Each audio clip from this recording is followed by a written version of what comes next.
여러분, 라면 좋아하시나요?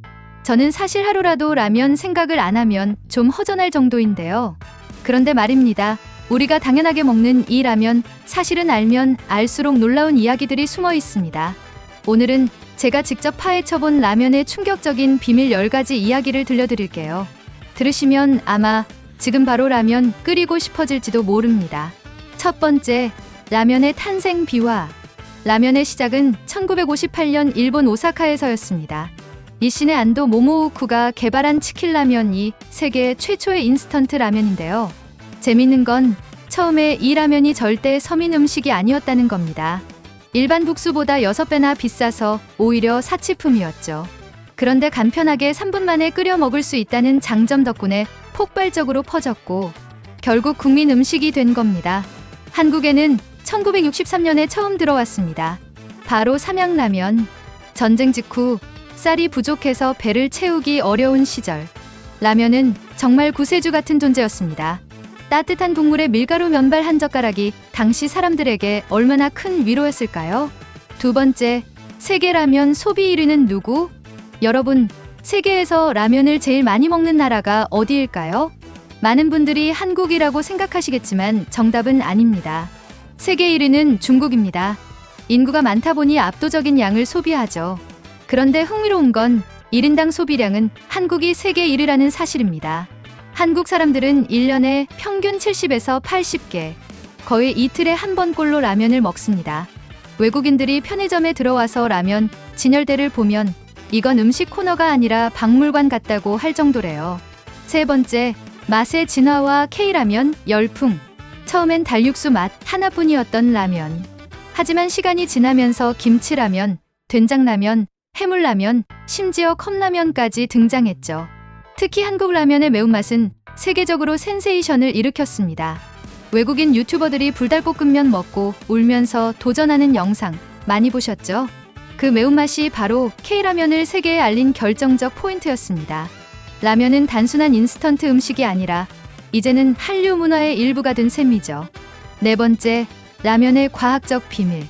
여러분, 라면 면발이 왜 이렇게 쫄깃하고 또 금방 익는지 아시나요? 비밀은 바로 유탕 처리에 있습니다. 면발을 기름에 살짝 튀겨내면 표면에 미세한 구멍들이 생깁니다. 이 구멍 덕분에 끓는 물이 빨리 스며들어서 3분 만에 조리가 가능한 거죠. 또 스프도 놀랍습니다. 분말 스프는 가루와 기술, 액상 스프는 농축 기술의 산물인데요. 과학이 없었다면 오늘날의 라면 맛도 없었을 겁니다. 다섯 번째, 라면의 세계 기록들. 라면에는 별별 기록이 많습니다. 세계에서 가장 매운 라면은 고스트페퍼 라면이라고 하는데 불닭볶음면보다 훨씬 맵다고 해요. 반대로 가장 비싼 라면은 한 그릇에 수십만 원짜리. 트러플, 한우, 캐비어까지 들어간 라면이 있습니다.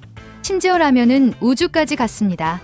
일본 우주 비행사들을 위해 특별 제작된 우주라면이 있거든요. 중력 없는 상태에서도 흩어지지 않고 먹을 수 있게 개발됐다니 정말 대단하죠? 여섯 번째, 건강에 관한 진실. 라면은 몸에 나쁘다는 이미지가 강하죠. 특히 나트륨 때문에 그런 얘기가 많습니다. 그런데 사실 라면이 무조건 해롭다고 보긴 어렵습니다. 채소, 달걀, 단백질을 곁들이면 영양적으로 꽤 균형을 맞출 수 있어요. 물론 매일 먹으면 문제지만 적당히 먹을 땐 괜찮다는 게 전문가들의 분석입니다. 결국 어떻게 먹느냐가 중요한 거죠. 일곱 번째, 나라별 기괴한 라면들. 세상엔 별의별 라면이 다 있습니다. 일본엔 초코라면, 커피라면, 심지어 녹차라면까지 있고요. 태국은 똠얌라면, 필리핀은 코코넛 라면도 있습니다. 한국은 퓨전 라면 강국이죠. 짜파게티, 불닭, 커리라면. 특히 짜파게티는 외국에서 코리안 블랙 누들스라고 불리며 인기입니다. 그리고 미국 교도소에선 라면이 화폐로 쓰인 적도 있었어요. 담배보다 귀해서 라면 한 봉지가 거래 수단이 됐다는 건 정말 충격적인 사실이죠. 여덟 번째, 라면과 문화. 한국에서 라면은 단순한 음식이 아닙니다. IMF 때 경제가 어려워지자 라면 소비가 폭발적으로 늘었고요. 드라마에서는 라면 먹고 갈래? 라는 대사로 문화 코드가 되기도 했습니다. 북한에도 라면이 있는데 한국처럼 인스턴트 느낌보다는 국수에 더 가깝다고 해요. 나라별로 라면은 단순한 음식이 아니라 시대와 문화의 상징이 된 겁니다. 9번째, 라면의 마케팅 전략. 혹시 아셨나요? 브랜드별로 면발 길이가 다르다는 사실. 더 긴 면발은 더 푸짐하다는 인식을 주기 위한 전략입니다. 또 라면 광고는 언제나 국민적 스타들이 맡았죠. 1980년대엔 배우, 2000년대엔 아이돌이 등장하며 세대별 라면 이미지를 만들어 왔습니다. 라면이 단순히 식품이 아니라 문화적 마케팅 아이콘이라는 걸 알 수 있죠. 10번째, 라면에 얽힌 기묘한 사건들. 라면은 일상 속에서 기이한 사건을 많이 만들어냅니다. 예를 들어 라면 봉지 인쇄 오류가 난 제품이 수집가들 사이에서 고가에 거래된 적도 있습니다. 군대에서는 뽀글이라는 특별 조리법이 생겼고 이게 나중엔 편의점에서도 판매되는 상품이 됐죠.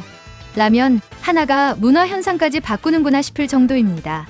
여러분, 오늘 제가 전해드린 라면 이야기 어떠셨나요? 우리가 그냥 배고플 때 끓여 먹는 라면 한 그릇이 사실은 역사, 과학, 문화, 그리고 인간의 삶까지 담고 있는 음식이었습니다. 다음에 라면 끓이실 때 오늘 들으신 이야기 하나쯤 떠올려 보세요. 그냥 한 젓가락이 아니라 인류가 함께 만든 한 그릇의 문화라는 걸 느끼실 수 있을 겁니다. 저는 또 흥미로운 이야기를 준비해서 찾아오겠습니다. 구독과 좋아요 잊지 마시고요. 오늘도 맛있게 라면 드세요.